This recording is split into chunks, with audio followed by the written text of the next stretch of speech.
જય માતાજી મિત્રો, તો સ્વાગત છે આપણા ન્યૂ બ્લોગમાં. અને આજે આપણે આવ્યો છો ભીલડીમાં, અને ભીલડીમાં છે પોદેશમનો મેળો. તો ચાલો હું તમને મેળો બતાવું છું, બન્યા રહેજો અમારા બ્લોગમાં. બે સાઈડ આપણે સાધન જોવું પડશે, અને જોઈ લો મેળો પણ જોરદાર ભરણો છે. અને કોમેન્ટમાં કહેજો કે કેવો મેળો ભરણો છે.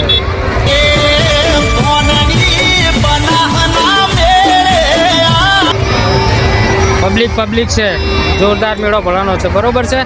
તો જુઓ તમે, અમારે આ ભીલડીમાં પોદર્શનનો મેળો ભરાય છે. અહીંયા જો મોજ મજા ને મસ્તી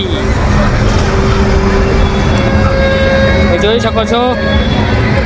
સટગોળ પણ છે, આ જો સટગોળ છે, બરોબર છે. કોઈ દિવસ બેઠા છો નાના સટગોળમાં? તો નાના હશો ત્યારે બેઠા હશો નહીં? મેળો કેવો ભરાણો છે, સટગોળમાં બેઠા તો કોમેન્ટ કરી દેજો પાછા. હા, જોરદાર છે કે નહીં? તો કેવો લાગ્યો અમારા ભીલડીનો આ મેળો, અને કેવો ભરાણો છે? જોરદાર છે કે નહીં? તો કોમેન્ટમાં કહી દેજો. જય માતાજી.